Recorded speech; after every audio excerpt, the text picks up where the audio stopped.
The massive space station called Nexus Prime floated in the darkness between stars. It was bigger than most moons, and had been home to the Galactic Council for over 300 years. Ships from 47 different worlds came and went from its docking bays every day. Today was different, though. Today, the largest gathering of alien leaders in decades had come together for one purpose. Ambassador Lee Tae-ho stood at the window of his small ship and watched the station grow larger as they approached. He was 53 years old with gray hair and tired eyes. He had been Earth's voice in the galaxy for 15 years. In all that time, he had never seen so many warships around Nexus Prime. The sight made his stomach feel heavy. "Sir, we're getting reports from all over," said Young Hae-won, the young communications officer. Her face was pale as she read from her screen. "Every major species has sent their biggest ships. The hegemony brought their entire war fleet." Dr. Park So-min looked up from her datapad. She was Earth's best expert on alien cultures and had been Lee's advisor for 8 years. "This isn't normal council business," she said quietly. "When the reptilian hegemony and the insect collective agree on something, it's never good news for anyone else." Captain Kim Do-hyun stood near the door, his hand resting on his weapon. He was responsible for keeping the Earth delegation safe. At 38, he had seen enough battles to know when trouble was coming. The security briefings mentioned increased tension, but this looks like preparation for war. Lee nodded slowly. For months, there had been whispers in the council halls. Other species were getting nervous about how fast humans were spreading across the galaxy. In just 200 years since first contact, humans had built colonies on over 300 worlds. Most alien species took thousands of years to expand that much. "Docking request approved," came a voice through the ship's speakers. It was mechanical and cold, translated by the Universal Communication System. "Earth delegation will dock at Bay 779. You have 20 minutes before the session begins." As their small ship entered the docking bay, Lee could see the other vessels that had arrived. The hegemony had brought ships that looked like giant metal spears, painted in dark red and black. The collective's ships were round and covered in what looked like insect wings made of metal. The trade union had golden ships that sparkled with expensive decorations. "Look at the size of that thing," whispered Hae-won, pointing to a ship that was easily 10 times bigger than theirs. "The warrior caste," said So-min. "They rarely leave their home system. If they're here, someone called in a lot of favors." The airlock opened with a soft hiss, and the Earth delegation stepped onto the station. The gravity felt slightly heavy, set to accommodate the larger alien species. The corridor was filled with beings Lee had worked with for years, but today they all seemed different. Groups that usually ignored each other were talking in hushed voices. Old enemies stood together like old friends. As they walked toward the council chamber, a tall reptilian being approached them. Counselor Vexithera was the leader of the hegemony faction and had never liked humans. Her scaled face showed no emotion, but her yellow eyes seemed brighter than usual. "Ambassador Lee," she said in her hissing voice. "How good of Earth to join us today. We have much to discuss about your species' recent activities." "Counselor Vexithera," Lee replied with a small bow. "I'm looking forward to a productive discussion." "Oh, I'm sure it will be very productive," she said, showing her sharp teeth in what might have been a smile. "Your expansion has been quite impressive. Perhaps too impressive for the good of galactic peace." Before Lee could respond, she turned and walked away, her long tail swishing behind her. So-min moved closer to Lee's side. "That didn't sound like a compliment," she whispered. The council chamber was enormous. It could hold thousands of beings, and today it was completely full. The center was a circular platform where speakers could address the entire assembly. Rising up around it were seats arranged by species, each section marked by the flags and symbols of different worlds. High Arbiter Golmoss stood in the center of the platform. He was ancient even by the standards of his insect-like species. His forearms moved in complex patterns as he spoke, which was how his people showed emotion. Today his movement seemed agitated. "The emergency session of the Galactic Council will now begin." His voice buzzed through the translation system. We gather today to address concerns that affect the stability of our entire galaxy. Lee felt his chest tighten. Emergency sessions were rare and usually meant bad news for someone. He looked around the chamber and noticed that most of the alien delegations were staring at the small Earth section. Over the past 50 years, Golmos continued, one species has expanded at a rate never before seen in galactic history. This expansion has disrupted trade routes, claimed resources that other species had marked for future use, and created tensions throughout civilized space. The chamber was completely silent. Lee could hear his own heartbeat. Furthermore, said a new voice, this expansion has been accomplished through methods that many consider aggressive and potentially dangerous. The speaker was War Prime Thokroon, of the warrior caste. He was massive, with thick gray skin and tusks that jutted from his lower jaw. His species respected only strength, and they had just called humans dangerous. So-Min leaned over to Lee. They're building a case, she whispered. This isn't a discussion, it's a trial. More speakers took the platform. The trade union complained that human colonies were disrupting established economic systems.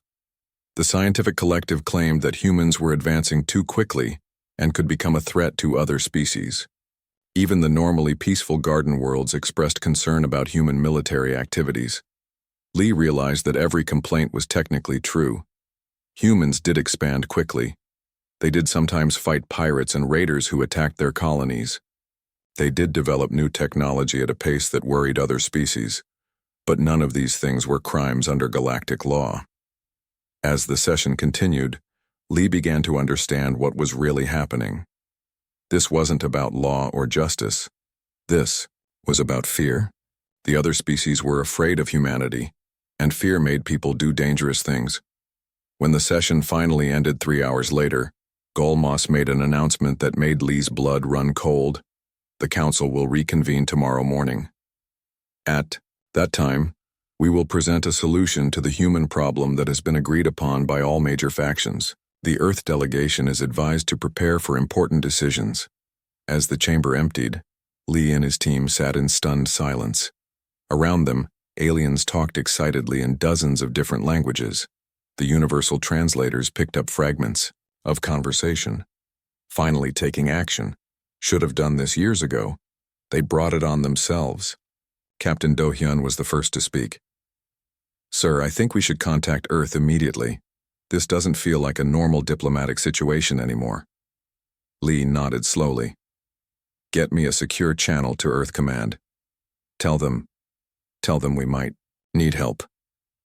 As they left the chamber, So-Min grabbed Lee's arm. I've been watching the factions, she said quietly.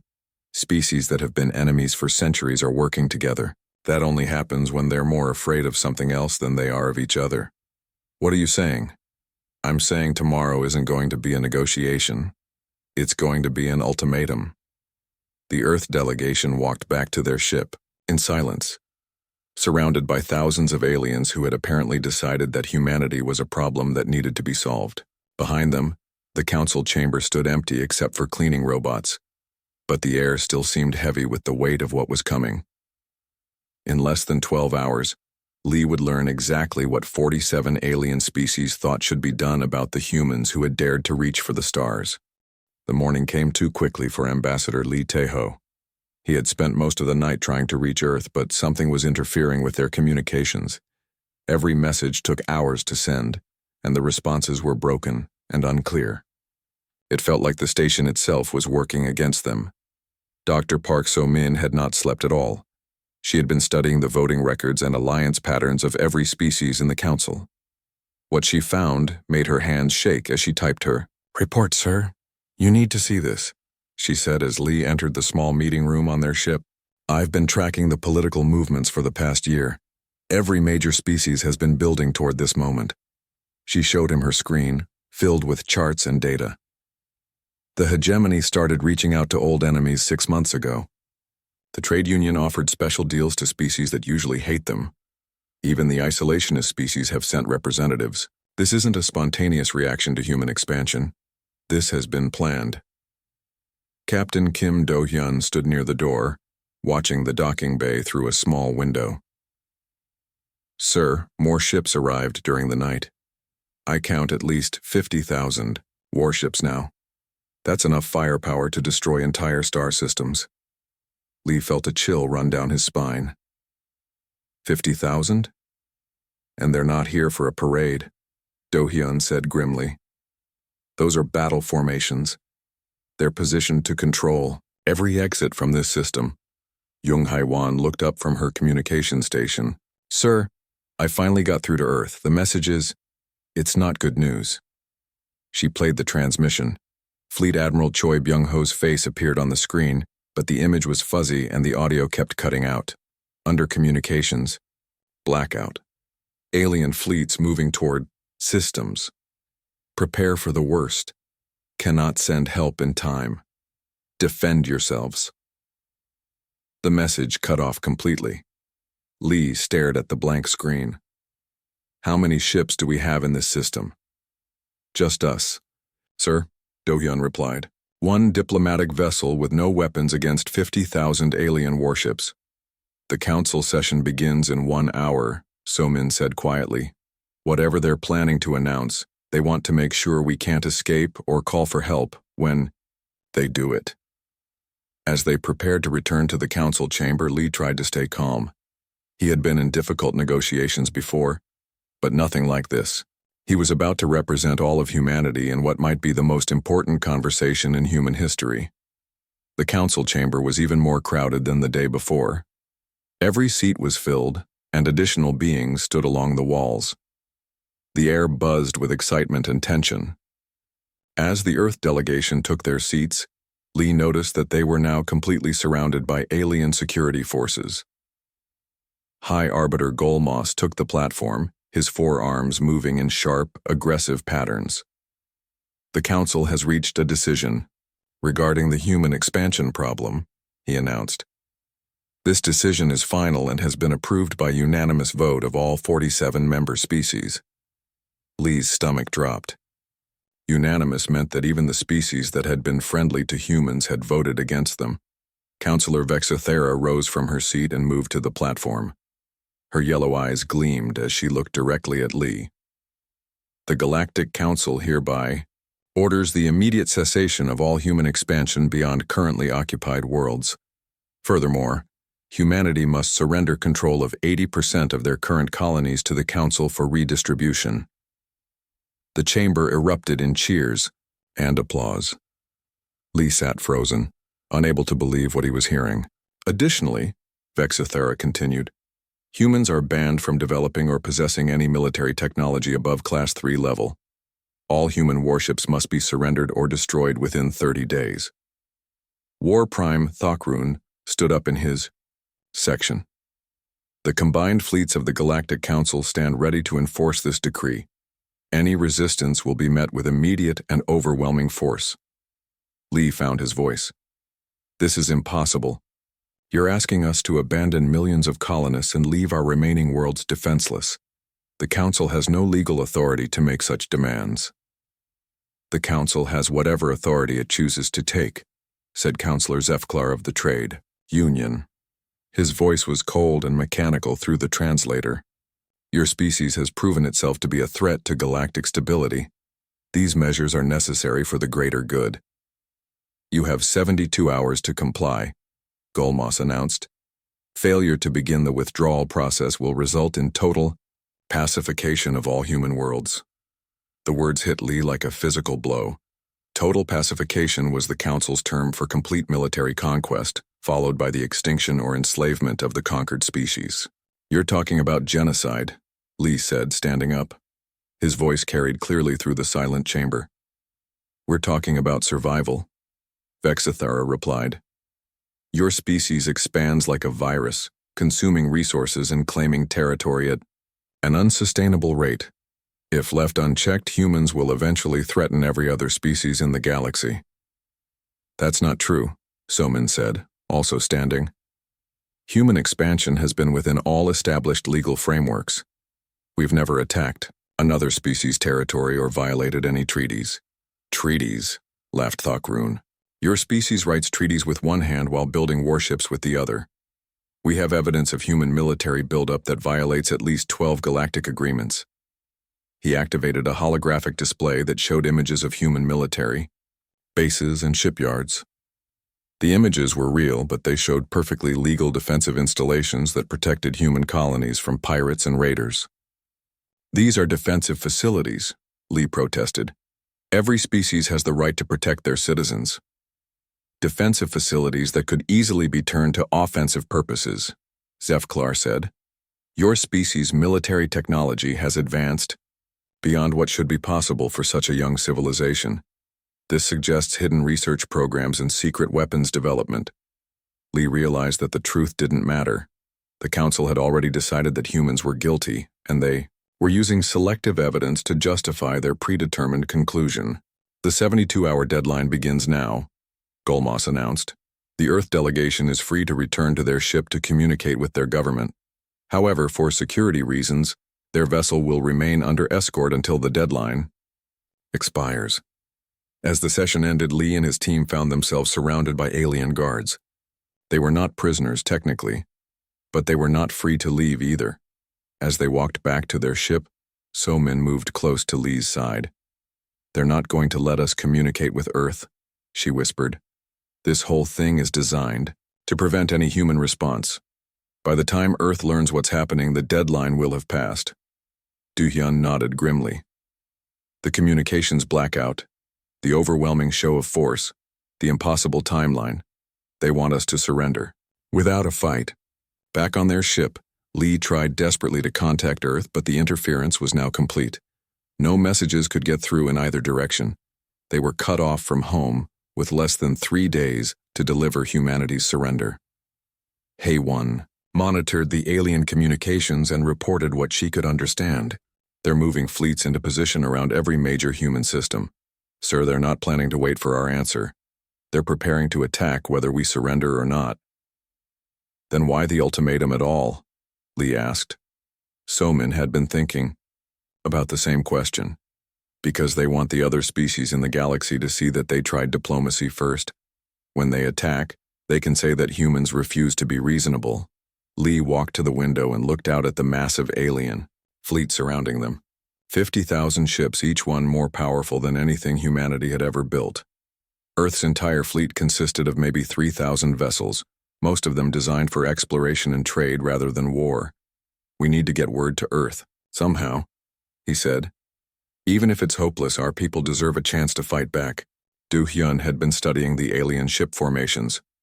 "Sir, I might have an idea. It's dangerous, but it might work." "Tell me." "The aliens are jamming our long-range communications, but they're not blocking short-range signals. If we could get close enough to one of the jump points, we might be able to send a message to ships passing through. The closest jump point is guarded by 100 alien warships," HFY pointed out. "I know," Do-hyun said. "Like I said, it's dangerous." Lee looked around at his small team. They were diplomats and scientists, not soldiers, but they were also the only humans in position to warn Earth about what was coming. "Do it," he said. "If we're going to die here anyway, we might as well die trying to save our people." As they began to plan their desperate attempt to contact Earth, none of them knew that their message would reach its destination. None of them knew that Earth had been preparing for this day for 50 years, and none of them could imagine that. Humanity's response to the Council's ultimatum would be a single word that would echo across the galaxy and change everything forever. The countdown had begun, and in 68 hours, the galaxy would learn what happened when you tried to make humanity kneel. The emergency message from Captain Kim Do-hyun reached Earth 47 hours after the Council's ultimatum. It came through a smuggler's ship that had witnessed the desperate transmission at the jump point before alien forces destroyed the signal relay. The message was broken and incomplete, but it contained enough information to send the entire planet into chaos. Prime Minister Yoon Ji-soo stood in the Crisis Command Center deep beneath the Capitol building. Around her, dozens of screens showed information flowing in from across human space. Reports of alien fleets moving toward human colonies. Communication blackouts spreading through the outer systems. Evacuation ships launching from frontier worlds as panicked families tried to escape. "How much time do we have?" she asked Fleet Admiral Choi Byung-ho. The old military commander's face was grim. Based on the fragment we received, less than 25 hours before the deadline expires, the alien fleets are already in position around our major colonies. If we're going to respond, it has to be now. Response? Asked Foreign Minister Lee Sang-woo. What response? They have 50,000 ships. Our entire fleet wouldn't last an hour against that kind of firepower. Yoon looked around the room at the faces of her advisors. Some showed fear, others anger, but all of them seemed to accept that resistance was impossible. All except one. Dr. Shin Woo-jin sat quietly in the corner, his fingers dancing across a data pad. He was the head of Earth's Advanced Research Division, and he had been waiting for this moment for decades. Dr. Shin, Yoon said, you've been very quiet. Do you have something to add?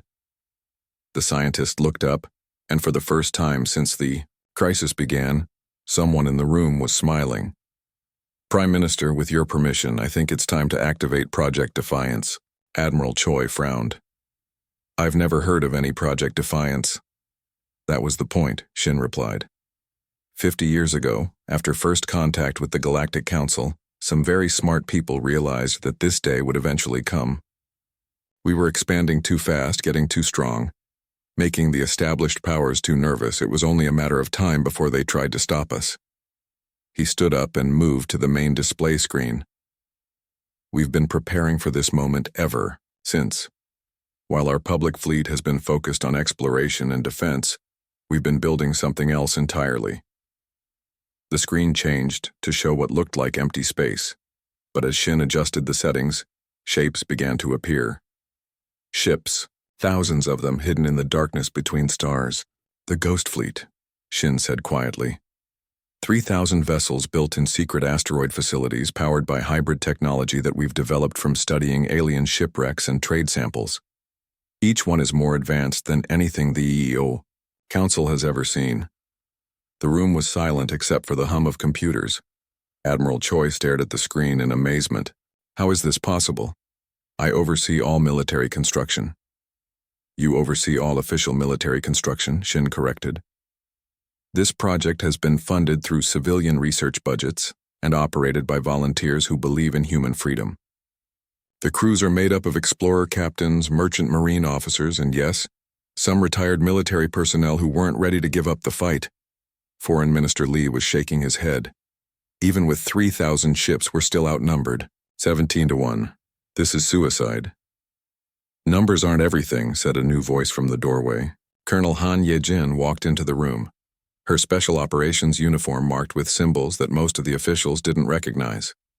Colonel Han has been coordinating our intelligence operations throughout alien space, Shin explained. Tell them what you've discovered. Han moved to the display and brought up a new set of images. The alien alliance isn't as strong as they want us to believe. Most of these species hate each other and only work together when they have a common enemy. Their fleets use incompatible communication systems, different tactical doctrines, and competing command structures. She pointed to various ships on the screen. The hegemony expects to be an overall command because they contributed the most ships. The warrior caste believes they should lead because they're the best fighters. The trade union thinks their economic leverage gives them authority. They've never actually fought together as a unified force. Furthermore, Shin added, our intelligence suggests that at least 12 smaller species joined the alliance only because they were threatened or bribed. They don't really want to fight us, they're just afraid of what happens if they don't. Prime Minister Yoon studied the information on the screens. What exactly are you proposing? We fight, Admiral Choi said simply. Not because we can win, but because surrender isn't an option. If we give up our colonies and disarm our fleets, we'll never be anything more than slaves to the Council. Better to die free than live on our knees. There's more to it than that, Shin said. This isn't just about military victory. It's about changing the entire balance of power in the galaxy. For 300 years, the Council has maintained control by making sure no single species gets too strong. They've done this by preventing technological advancement, limiting expansion, and crushing anyone who threatens their system. He brought up a galactic map showing the territories of different species. Look at this. The council members control the center of the galaxy where all the best resources are located. Everyone else is pushed to the outer rim, fighting over scraps. They call it maintaining stability. But what they're really doing is maintaining their own power. If we can break their fleet here, other species will see that the council can be defeated, Han added. The revolution won't just be human, it will be galactic. Yoon was quiet for a long moment, thinking about the choice in front of her. If they surrendered, millions of human colonists would be displaced or killed. Earth itself would be reduced to a monitored, controlled world with no hope of independence. If they fought, they might all die, but at least they would die free. How long would it take to mobilize the Ghost Fleet? She asked. 6 hours, Shin replied immediately. We've been keeping them on standby since the first reports of alien fleet movements. The crews are already aboard and the ships are fueled and armed. And our public fleet? 12 hours, Admiral Choi said. Most of our ships are spread across the colonies, but we can gather them at rally points throughout human space. Yoon looked around the room one more time. Are we all in agreement? If we do this, there's no going back. Win or lose, everything changes. One by one, her advisors nodded. Even Foreign Minister Lee, who had argued for surrender, finally agreed that some things were worth fighting for. Then prepare the response, Yoon said. But I want to make one thing clear. We're not fighting to destroy the Council or conquer the galaxy. We're fighting for the right to exist as free beings. If we win, we offer peace to any species that wants it. As the room erupted into activity, Shin walked over to Yoon. Prime Minister, there's one more thing you should know. We've been working with resistance groups throughout alien space. When the fighting starts, we won't be alone. He showed her a list of species names and fleet sizes. The Coalition of Free Worlds. 12 species that are tired of Council oppression and ready to fight for their independence. They're small fleets mostly, but they know their home systems better than any Council force. Yoon smiled for the first time since the crisis began. How many ships total? About 800, spread across 50 systems. Still not enough to match the Council's numbers. Maybe not, Shin agreed. But sometimes the most important battles aren't won by the biggest armies. Sometimes they're won by the people who refuse to give up.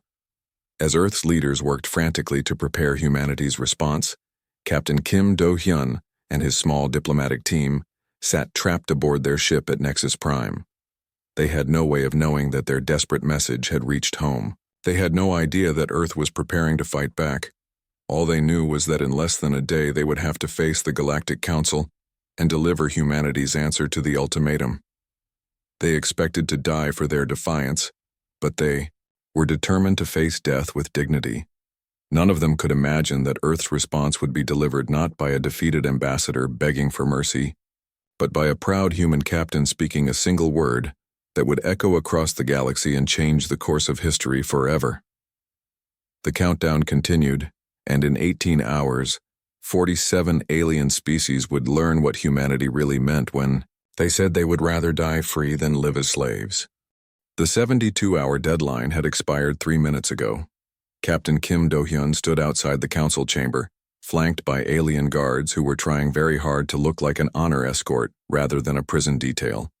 Ambassador Lee Tae-ho was supposed to deliver humanity's response to the ultimatum, but Lee had been taken ill during the night and was now unconscious in the medical bay of their ship. Dr. Park So-min suspected poison, but the alien medical staff claimed it was just stress and exhaustion. Either way, it meant that Do-hyun was now the senior human representative. A career military officer was about to represent his entire species in the most important diplomatic moment in galactic history. You don't have to do this, So-min whispered as they walked toward the chamber doors. We could claim that Lee needs more time to recover, maybe delay this another day. Do-hyun shook his head. They've been patient long enough. Besides, Earth has had 3 days to prepare a response. Whatever message they want to send, they're ready to send it. The truth was that Do-hyun had no idea what Earth wanted him to say. The communication blackout was still in effect, and they had received no word from home since their desperate transmission at the jump point. For all he knew, Earth had already decided to surrender rather than face total destruction. But Do-hyun had been a soldier for 20 years before becoming a diplomatic security officer. He knew what his duty was regardless of orders or politics or impossible odds. If Earth was going to surrender, they would do it with dignity. If they were going to fight, they would face their enemies without fear. The council chamber was packed, with beings from across the galaxy. Every major news network had representatives present, and the session was being broadcast live to billions of worlds. This wasn't just a diplomatic meeting anymore. It was a public trial, and humanity was about to learn its fate in front of the entire galaxy. High Arbiter Golmoss stood at the center platform, his 4 arms moving in patterns that showed barely controlled excitement. The deadline for the human response has passed, he announced. We now call upon the Earth delegation to present their government's decision regarding the Council's decree. The chamber fell completely silent. Do-hyun could hear his own heartbeat as he walked toward the platform. Thousands of alien eyes watched his every step. In the Earth section, Somin and Haiwan sat alone, looking tiny among all the hostile faces surrounding them. Do-hyun reached the center of the platform and turned to face the assembled representatives. For a moment he said nothing, just looking out at the sea of creatures who had decided that humanity needed to be stopped. I am Captain Kim Do-hyun of the Earth Diplomatic Security Service, he said finally. His voice carried clearly through the translation system. Ambassador Lee Tae-ho is unable to attend this session due to illness, so I will be delivering Earth's response to the Council's ultimatum. Councillor Vexithara leaned forward in her seat. We trust that your government has seen reason and chosen to comply with the Council's generous terms. Do-hyun almost smiled at that. Generous terms. The forced abandonment of millions of colonists and the complete disarmament of humanity was being called generous. Before I deliver Earth's response, Do-hyun said, I want to make sure I understand the Council's position correctly. He gestured toward the viewing screens that showed the alien fleets surrounding the station. 47 species have gathered, the largest military force in galactic history, to threaten one species that represents less than 2% of the galaxy's population. You call this justice? War Prime Thockrun stood up in his section. Your species represents a threat far beyond your numbers, human. Your expansion rate and military development are unprecedented. Our expansion rate is high because we're young and enthusiastic, Do-hyun replied. Our military development is focused on protecting our colonies from pirates and raiders. Neither of these things violates any galactic law. Laws can be changed when circumstances require it, said Councillor Zefklar. The Council has the authority to maintain galactic stability by any means necessary. Do-hyun nodded slowly. I see. So when you say justice, you really mean whatever serves your interests. When you say galactic stability, you mean keeping yourselves in power. And when you say generous terms, you mean surrender everything or die.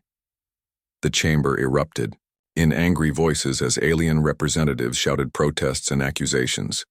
Golmoss raised all 4 arms for silence. Enough, he buzzed. Captain Do-hyun, you are here to deliver your government's response, not to debate council policy. What is Earth's decision? Do-hyun reached into his jacket and pulled out a small communication device. It was designed to broadcast on all frequencies simultaneously, ensuring that his words would reach every ship in the system and be transmitted across the entire galactic communication network. Earth's response to the Galactic Council's ultimatum, he said clearly, is as follows. He activated the device and a soft tone indicated that it was broadcasting. Across the galaxy, billions of beings stopped what they were doing to listen to humanity's surrender. Do-hyun looked directly at Councillor Vexithara, then at War Prime Thockrun, then at High Arbiter Golmoss. When he spoke, his voice was calm and clear and absolutely certain. No, the single word echoed through the chamber and across the galaxy. For several seconds, nobody moved. Nobody spoke. The silence was so complete that it seemed to have physical weight. Then the chamber exploded into chaos. Alien representatives jumped to their feet, shouting in dozens of languages. The translation system struggled to keep up with the flood of angry voices. Through it all, Do-hyun stood calmly in the center of the platform, his arms at his sides, waiting for the noise to die down. It took nearly 5 minutes for Galmos to restore order. When the chamber was finally quiet again, the ancient arbiter stared at Do-hyun with what might have been disbelief. "Did you just say no?" "I did. You cannot simply say no to the Galactic Council." "I just did." Vexithara was practically hissing with rage. "You fool! Do you understand what you've done? You've just sentenced your entire species to extinction." Do-hyun turned to face her directly. "Counselor Vexithara, with respect, you were going to kill us anyway. The choice you gave us wasn't between life and death, it was between dying as slaves or dying as free beings. We choose freedom." "Your choice is irrelevant," Thokkarun roared. "You have no power here. You are one ship against 50,000. "That's true," Do-hyun agreed. "But we're not just one ship anymore." He pressed another button on his communication device, and the chamber's main viewing screen activated. It showed what appeared to be empty space around Nexus Prime. But as Do-hyun adjusted the display settings, shapes began to appear. Ships, hundreds of them, materializing out of the darkness as their stealth systems deactivated. They were sleek and angular, unlike anything the Council had ever seen. And they were armed with weapons that made the alien ships look primitive by comparison. "Earth's Ghost Fleet," Do-hyun announced calmly. 3,000 ships crewed by humans who believe that freedom is worth fighting for. The chamber erupted again, but this time the voices carried fear along with anger. On the viewing screen, more ships were appearing. Not just human vessels, but alien craft as well. Ships from species that the Council had oppressed for centuries, finally ready to fight back. "The Coalition of Free Worlds," Do-hyun continued. 12 species who are tired of Council tyranny and ready to stand with humanity for the right to determine their own destiny. Admiral Nam Yunji's voice came through the communication system from the flagship of the Coalition fleet. "All free. Beings of the galaxy. This is Admiral Nam of the Earth Defense Forces. We did not come here to start a war. We came here to finish one that the Council started when they decided that freedom was a threat to their power." War Prime Thokkarun was staring at the tactical displays in shock. "This is impossible. Our intelligence showed no human military buildup." "Your intelligence showed what we wanted you to see," Do-hyun replied. "While you were watching our public, fleets and counting our known ships, we were preparing for this day. We knew you would eventually try to stop us because that's what tyrants do when they meet people who refuse to bow." General Oh Seung-min's face appeared on another screen. "Council forces, this is General Oh commanding the Ghost Fleet. You have exactly 1 hour to withdraw from all human systems and return to your homeworlds. Any ship that remains in human space after that deadline will be considered hostile and dealt with accordingly." The chamber was chaos now. Alien representatives were screaming into their communicators, trying to contact their fleets and understand how they had been caught so completely off guard. The carefully planned demonstration of overwhelming force had turned into a trap, and they were the ones caught in it. High Arbiter Golmos stared at the tactical displays showing thousands of ships that had appeared from nowhere. "How?" he whispered. Do-hyun smiled for the first time since arriving at Nexus Prime. "You made the same mistake that bullies always make. You assumed that because we wanted peace, we were incapable of war. You thought that because we preferred diplomacy, we wouldn't fight when pushed too far." He turned to address the entire chamber. "You were wrong. Humanity doesn't fight because we love violence. We fight because we love freedom." The Battle of Nexus Prime began exactly 63 minutes after Captain Kim Do-hyun spoke the word that changed everything. War Prime Thokkarun, unable to accept that his overwhelming force had been outmaneuvered, ordered his ships to attack the human delegation vessel. It was the last order he would ever give. General Oh Seung-min had been waiting for that moment. The instant the first warrior-cast ship fired on Do-hyun's diplomatic vessel, the Ghost Fleet dropped all pretense of restraint. 3,000 human ships hidden in the shadows for decades revealed the true extent of Earth's preparation for this day. The alien fleet was massive, but it had been designed for intimidation rather than actual combat. Most of the Council species had not fought a real war in centuries. Their ships were built for patrols and police actions against pirates or rebellious colonies. They had never faced an enemy that had spent 50 years studying their weaknesses and developing weapons specifically designed to exploit them. The hegemony's great battleships, which looked so threatening with their dark red armor and massive size, discovered that armor was useless against human plasma torpedoes that could phase through solid matter.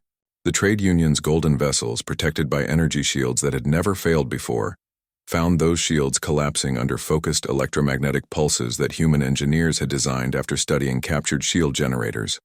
But the real shock came when the smaller species began to switch sides. Admiral Nam Yunji had been right about the Council's fragile alliance. As soon as it became clear that the humans were not going to be easily defeated, 12 species announced that they were joining the coalition of free worlds.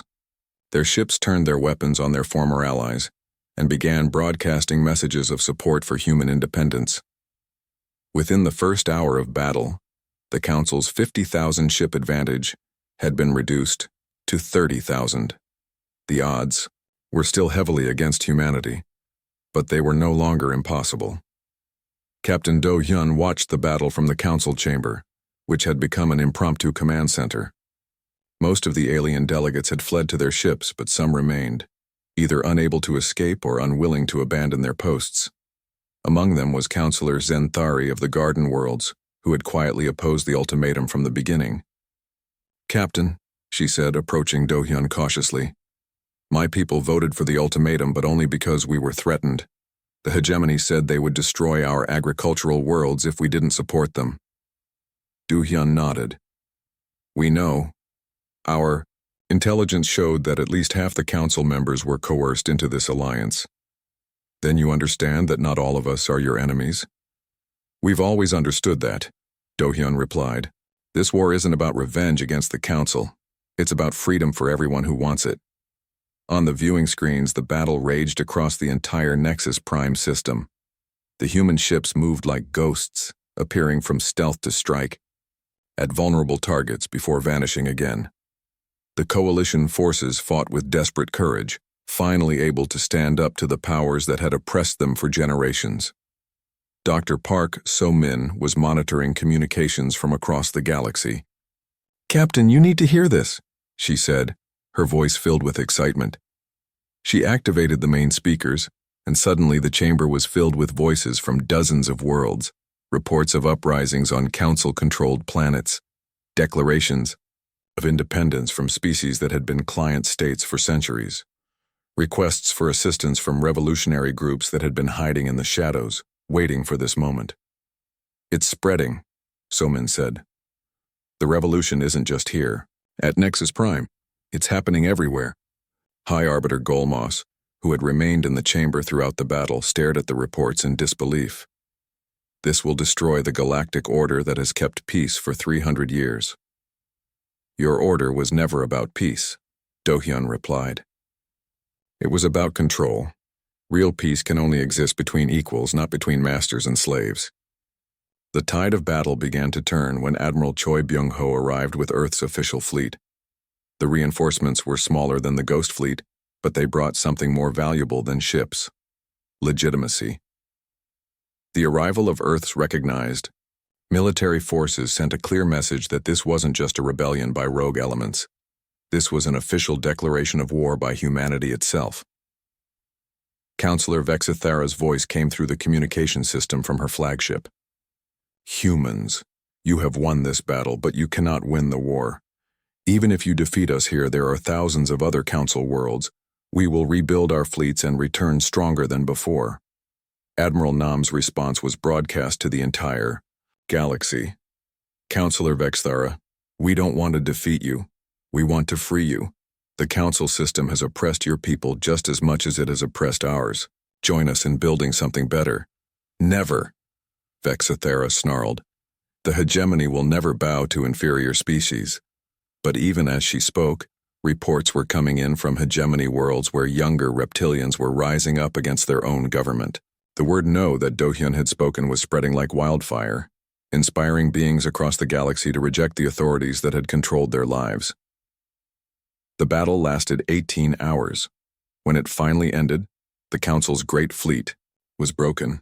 Some ships had been destroyed, others had surrendered, and many had simply fled back to their home systems to deal with revolutions that were breaking out everywhere.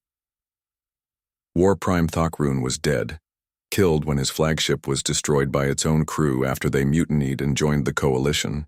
Councillor Vexathera had escaped, but her forces were scattered and her authority was crumbling as hegemony colonies declared independence one by one. High Arbiter Golmos stood in the ruins of the council chamber, surrounded by the debris of his fallen government. "What happens now?" he asked Do-hyun. "Now we build something better," Do-hyun replied. "A government based on consent rather than force. A system where species can join or leave freely, where decisions are made by equals, rather than imposed by superiors. And if we refuse to join this new system, then you're free to go your own way," Do-hyun said simply. "That's what freedom means, the right to choose your own path, even if others disagree with your choice." 6 months later, Ambassador Lee Tae-ho stood in the same chamber where the Galactic Council had tried to destroy humanity, but now it was called the Assembly of Free Worlds, and instead of 47 species meeting to divide up the galaxy among themselves, over 200 species had gathered to write a new charter for galactic civilization. Lee had recovered from his mysterious illness and resumed his diplomatic duties. He had been elected as the first president of the Assembly, not because humanity had conquered the galaxy, but because the other species trusted Earth's commitment to freedom and equality. Dr. Park So-min was now the Assembly's chief cultural advisor, helping different species understand each other and work together. Captain Kim Do-hyun had returned to Earth, where he was training the next generation of diplomatic security officers who might someday have to stand up to tyranny again. The transformation hadn't been easy or complete. Some council species had retreated to their core worlds and refused to join the new system. There were still conflicts and disagreements among the free worlds, but for the first time in galactic history, those conflicts were being resolved through negotiation rather than force. "Do you think it will last?" Lee asked So-min as they watched delegates from hundreds of worlds debating the details of trade agreements and mutual defense pacts. "Nothing lasts forever," So-min replied. "But this is better than what came before, and when it eventually needs to change again, hopefully people will remember that sometimes the most powerful word in the galaxy is no." The Assembly of Free Worlds wasn't perfect, but it was free. Species could leave if they wanted to. Decisions were made by majority vote rather than imposed by the strongest. And most importantly, no one had the power to tell an entire civilization that they weren't allowed to reach for the stars. Humanity had paid a price for their defiance. The war had cost thousands of lives and damaged dozens of worlds. But they had also gained something precious, the knowledge that freedom was worth fighting for, and that sometimes a single word spoken with enough conviction could change the entire galaxy.